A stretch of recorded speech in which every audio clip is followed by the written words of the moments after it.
C'est votre emploi, c'est votre rendez-vous avec le monde économique et de l'emploi en Alsace et c'est chaque mardi soir avec Anne-Sophie Martin. Bonjour Anne-Sophie, on va parler emploi et insertion ce soir. Oui, bonsoir Mathieu. Notre invitée Marie-Hélène Brémond, vous êtes directrice générale adjointe de l'association Emicreno. Emicreno, c'est l'un des acteurs majeurs de l'insertion par le travail en Alsace. Vous vous adressez aux personnes éloignées de l'emploi. Vous comptez 416 salariés actuellement, dont 70 encadrants. Et le principe, c'est de proposer un emploi pour une durée maximum de 2 ans et aussi un accompagnement à ces personnes pour retrouver un job ensuite dans une entreprise classique. Chaque mois, vous proposez environ 30 postes à pourvoir et votre actualité, à partir de lundi, votre chantier d'insertion au Port du Rhin va recycler les encombrants de l'Eurométropole de Strasbourg. Alors avant de parler de ce projet, Marie-Hélène Brémond, rappelez-moi le principe de fonctionnement de votre association. Si je suis éloignée de l'emploi avec un parcours de vie difficile, je peux frapper à votre porte ? Oui, bien sûr. Déjà, bonsoir à toutes et à tous. Donc effectivement, nous, en tant qu'entreprise d'insertion, entreprise adaptée, donc c'est pour les salariés qui ont une reconnaissance de travailleurs handicapés et aujourd'hui le chantier d'insertion, on accueille les personnes qui sont éloignées de l'emploi ou qui sont en recherche d'emploi. Donc on va leur proposer donc un emploi sur une de nos activités, puisqu'on a différentes activités, on est entreprise multiservice, donc ça peut être sur les espaces verts, tout ce qui est nettoyage ou entretien extérieur. Et le chantier d'insertion, donc c'est une plateforme de réemploi et de recyclage, donc on va proposer des emplois à temps partiel sur la propreté et à temps complet sur l'entretien extérieur et les espaces verts. Parallèlement à ce job qu'on propose à ces personnes, on va leur proposer un accompagnement qui est effectué donc avec notre équipe de chargés de transition, qui est complété par les encadrants, les 70 encadrants. Et donc, on va travailler avec eux leur projet pour leur faciliter un retour vers un emploi durable ou vers de la formation. Mais comme ce n'est pas suffisant, parce qu'un certain nombre de personnes sont victimes des freins qui sont le numérique ou le français, on a un groupe de bénévoles qui vient compléter nos équipes et qui va travailler avec ces personnes donc qu'on va intégrer et qui va les aider dans les démarches administratives qui peuvent être le logement ou toutes les problématiques comme la CAF, la retraite, etc. Le logement, une problématique importante. Si on n'a pas de logement, c'est difficile de travailler dans des bonnes conditions ? Bien sûr. Donc aujourd'hui, la première problématique que les chargés de transition vont travailler donc avec ces personnes, c'est effectivement le logement. Donc on travaille en proximité avec Action Logement ou d'autres associations. Et dès qu'un salarié a un logement, donc la charge mentale diminue et à ce moment-là, on peut réfléchir avec lui à la construction de son projet professionnel. Alors les personnes sont rémunérées pour ces postes que vous proposez, agent de propreté, agent d'entretien.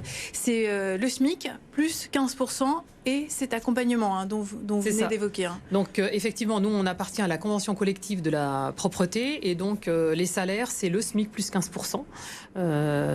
Et puis on propose également des cours de français langue étrangère pour les salariés donc, qui en ont besoin. Et puis tout l'accompagnement comme je l'ai cité.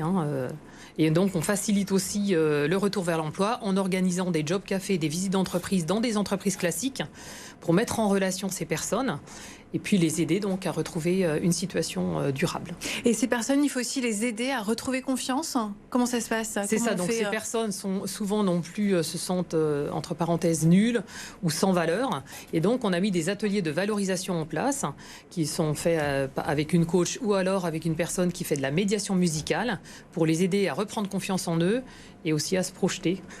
Parce qu'à partir du moment où vous avez confiance, vous savez que vous avez de la valeur et du coup vous pouvez vous projeter vers une situation donc, ou d'emploi ou de formation. Encore une fois, pardon, vous, le but c'est d'être un tremplin, vous accompagnez d'ailleurs sur les étapes suivantes, vous mettez en relation avec les entreprises qui prennent la suite quelque part dans le cursus travail. C'est ça, donc nous on leur fait comprendre que Emicreno c'est un SaaS, ils viennent chez nous, ils peuvent rester jusqu'à 24 mois maximum. Et donc certains, donc au bout de 6-10 mois, ça va être assez facile, donc ils ont compris et donc on peut les envoyer assez rapidement vers une solution durable. D'autres, ça va prendre 24 mois. Tout dépend de l'état de la personne. Certaines sont relativement abîmées psychologiquement et ça va être un peu plus long en fait. Alors vous recrutez aussi actuellement des femmes pour un chantier d'insertion qui va recycler les encombrants de la ville de Strasbourg à partir de lundi. Pourquoi uniquement des femmes sur ce chantier d'insertion ? Alors notre directeur général Michel Vier a souhaité créer ce chantier pour 2 raisons.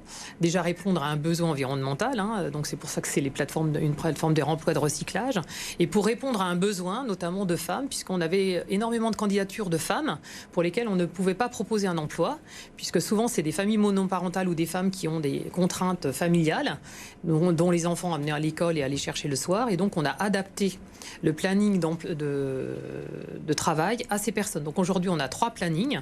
Le premier planning qui est de 8h-13h, donc le matin, en journée 9h-15h et l'après-midi 12-17h. Et donc ça permet à ces femmes-là de venir travailler et petit à petit, on peut soit leur proposer d'aller vers une entreprise classique ou vers de la formation ou d'intégrer l'entreprise d'insertion si elles souhaitent se former au nettoyage. Donc là, c'est un projet emploi et environnement parce que c'était un gâchis, c'est ça, Avant, tout partait à l'incinérateur, tous les encombrants, le mobilier qu'on retrouvait, l'électroménager, c'est ça, le vélo qui traînait dans la rue, ça partait à l'incinérateur. Ouais, c'est ça, donc on travaillait donc avec Alsace Habitat, c'est notre premier client qui nous a demandé d'enlever ses encombrants et par rapport à ça, on a fait ce tri. Donc là, on fait une expérimentation avec l'Eurométropole, donc qui commence le 20 novembre et qui va se terminer en avril. On a 250 tonnes à trier. Et l'idée, c'est de développer les différentes filières de réemploi. Et 85% des objets collectés pourront être recyclés ? L'objectif, c'est ça. Donc, beau challenge. Et vous allez donc aussi, avec ces femmes, les insérer ensuite durablement sur le marché de l'emploi. C'est l'objectif. C'est ça. Certaines ont découvert le métier d'opératrice et donc ont envie d'aller vers la production aujourd'hui, de s'orienter vers ce métier d'opérateur de production, en fait. Donc, on est assez satisfaite et certaines sont même surprises d'avoir développé ces compétences. Donc là, notre mission est remplie. Maintenant, il faut faciliter ce retour vers l'emploi. Merci beaucoup, Marie-Hélène Brémond. Vous restez avec nous. On continue de parler d'emploi. On rentre dans le vif, entre guillemets, du sujet avec les annonces de C'est votre emploi. Regardez.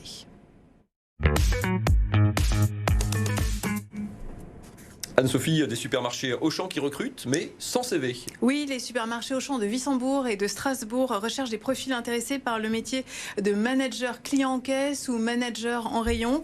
Rendez-vous le mercredi 22 novembre avec une réunion sur présentation des postes, mais aussi des explications sur la méthode de recrutement par simulation. C'est la méthode sans CV. À l'issue de la réunion, il y aura un second rendez-vous proposé aux candidats pour passer ces exercices de simulation. Et si vous êtes intéressé, inscrivez-vous sur le site de Pôle emploi et le lieu de la réunion à Strasbourg vous sera ensuite communiqué. La fin d'année, c'est là aussi la saison des job dating, notamment à la Ruche, du côté de Fessenheim. Oui, la Ruche, c'est une pépinière d'entreprises. 11 entreprises seront présentes pour ce job dating, comme l'entreprise d'aluminium Constellium à Bissheim. Dans l'hygiène, il y a eCity à Kunheim.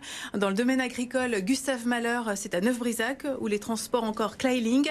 Et lors de ce job dating, en partenariat avec Pôle emploi, vous pourrez bien sûr rencontrer les entreprises. Rendez-vous, c'est ce vendredi, dans les locaux de la Ruche, situés 1 rue de l'Europe à Fessenheim.